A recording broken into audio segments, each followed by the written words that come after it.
देखिए, अब तो आंकड़े 24 घंटे बाद तो रुझान ही आने लगेंगे, तो अभी एग्जिट पोल ही एग्जैक्ट पोल है, इस पर हमको चर्चा करने से बचना चाहिए। हालांकि आपने सही कहा, मध्य प्रदेश में गंवा नहीं दिया, भारतीय जनता पार्टी ने कांग्रेस से छीन ली सरकार। दूसरी बात यह है कि मध्य प्रदेश में भारतीय जनता पार्टी का संगठन, सरकार और उसका जमीन पर जो काम है वो बहुत मजबूत है, और इसीलिए 3 चुनाव लगातार वो जीते भी हैं। ऐसा नहीं है कि इसके पहले वहाँ मध्य प्रदेश में सरकार नहीं थी, बीजेपी की सरकारें पहले भी मध्य प्रदेश में रही हैं, और मध्य प्रदेश बहुत मजबूत इलाका भारतीय जनता पार्टी के लिए माना जाता रहा है। देखिए, जो चर्चा आप कर रहे थे रवि, मुझको इस चुनाव में एक दूसरी चीज़ ये दिखाई देती है कि कांग्रेस और भारतीय जनता पार्टी के जो दिल्ली आला कमान है, वो 3 राज्यों में दिल्ली आला कमान का बहुत ज़्यादा चल नहीं पाया दोनों पार्टियों का। आप देखिए, छत्तीसगढ़ में भूपेश सिंह बघेल ने अपने इर्द गिर्द पूरे चुनाव को रखा, और न चाहते हुए भी रमन सिंह को भारतीय जनता पार्टी का राष्ट्रीय उपाध्यक्ष बना दिया गया था कि उनको छत्तीसगढ़ में अब चेहरा नहीं बनाना है। न चाहते हुए भी बाद में अमित शाह को रमन सिंह के नामांकन में जाना पड़ा, और आपका और हमारा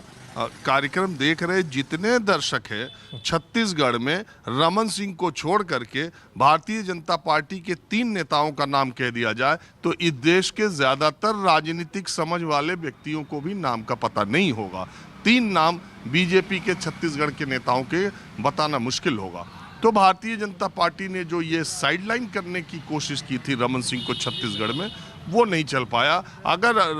देखेंगे तो छत्तीसगढ़ में बीजेपी का मतलब रमन सिंह ही आए हैं। ठीक इसी तरह मध्य प्रदेश में शिवराज सिंह चौहान उनकी लाडली बहना योजना जो कह रहे हैं कि 151 सीटों के लिए सबसे ज़्यादा जिम्मेदार है एग्जिट पोल के हिसाब से, लाडली बहना योजना का प्रधानमंत्री नरेंद्र मोदी ने अपनी किसी भी जनसभा में जिक्र नहीं किया उस तरीके से, और शिवराज सिंह चौहान अकेले सबसे ज़्यादा इस योजना का जिक्र कर रहे थे। तो शिवराज सिंह चौहान को मुख्यमंत्री पद का उम्मीदवार घोषित न भी किया तो शिवराज सिंह चौहान ने अपने आप को मुख्यमंत्री पद का चेहरा वहां बनाने में कामयाब हुए। इसी तरह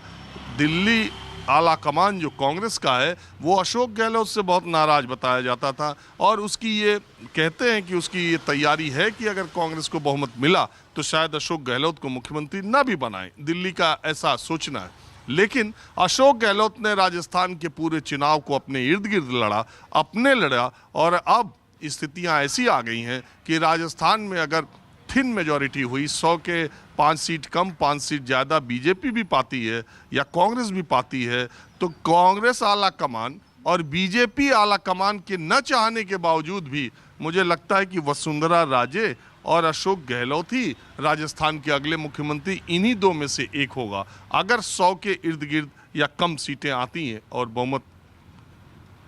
कम होता है। तो अगर पूर्ण बहुमत 110 115 आ गया तब तो दिल्ली वाले डिसाइड कांग्रेस और बीजेपी वाले कर सकते हैं। तो एक चीज़ तो ये है कि क्षेत्रीय नेताओं को कमज़ोर करने की दिल्ली के नेताओं की जो आदत है वो रही है, और जो प्रवृत्ति वो दोनों पार्टियों की इस बार राज्यों में चल नहीं पाई।